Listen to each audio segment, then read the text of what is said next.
Play the clip in just a moment, and then we can laugh at it together. Keith Olbermann, once an MSNBC news anchor, then relegated to another guy on Twitter, is back on YouTube, recording in his mother's basement on what sounds to be an iPhone or maybe even a VHS camcorder from the 1990s. The production quality is so terrible.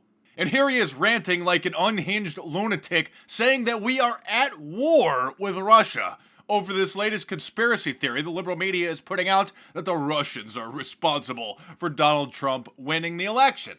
We are at war with Russia. Duck and cover! It's a bomb. Duck and cover. We are at war with Russia. Some experts have compared this to Pearl Harbor. Sundays, holidays, vacation time, we must be ready every day, all the time, to do the right thing if the atomic bomb explodes. Duck and cover. That's the first thing to do. Duck and cover. First, you duck. Then, you cover. You duck and cover tight. Duck and cover under the table. It's a bomb. Or perhaps more correctly, we have lost a war with Russia without a battle. The Cold War's been over for some time now. Come out of your mother's basement, Keith, and get some fresh air. Oh, Keith, dinner's almost ready. We are no longer a sovereign nation. We are no longer a democracy. We are no longer a free people. We are the victims of a bloodless coup. We're no longer free. So far, a bloodless coup engineered by Russia with, at best, the traitorous indifference of the Republican Party and Donald John Trump, a man who, to borrow a phrase from another December long ago, will live in infamy.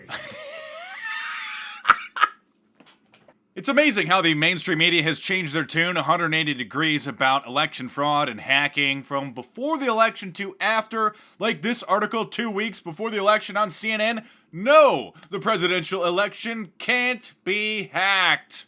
Compare that to their articles today where they say, where's the outrage over Russia's hack of the US election? Oh, by the way, Keith Olbermann's little YouTube show is called The Resistance, which is actually the name of my first YouTube channel. I haven't posted over there in quite a while. Maybe go subscribe over there. I might start posting some more kind of conspiratorial Illuminati type stuff over there. But look at the logo for his show. It has a safety pin signifying it's a safe space. By the way, that's not a joke. The safety pin has become the new symbol for the safe space liberal lunatics, and people are actually wearing them as a symbol to show that they are in solidarity with the poor Hillary supporters, which are still in mourning over Hillary's loss, now over a month after the election. Keith Olbermann has me blocked on Twitter, of course. He needs a safe space as he does his fake show in his mother's basement with the name that he stole from my first YouTube channel.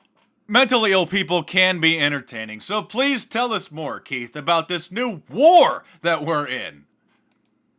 In 5 weeks' time, unless desperate measures are taken, we will hand over the government to a man who lost the popular vote by more than Woodrow Wilson or Jimmy Carter won it. A man whom the Russians wanted to run our country for them, a man whom the Russians got to run our country for them, a man for whom the Russians interfered with our elections. No, the American people want him to run our country, actually, and there is no conclusive proof that Russia hacked into the DNC emails. And even if they did, those emails are authentic.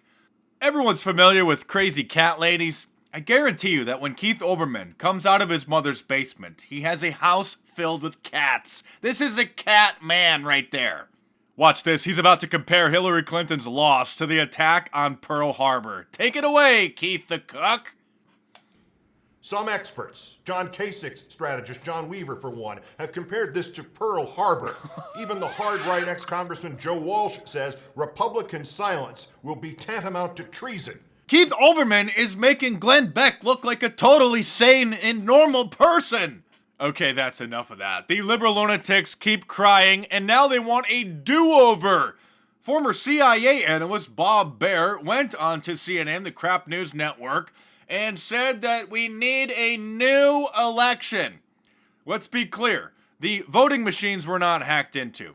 The DNC emails were hacked by someone, nobody knows who, and so this clown is calling for a do-over. You don't get a do-over. You lose. End of story. It's called President Trump.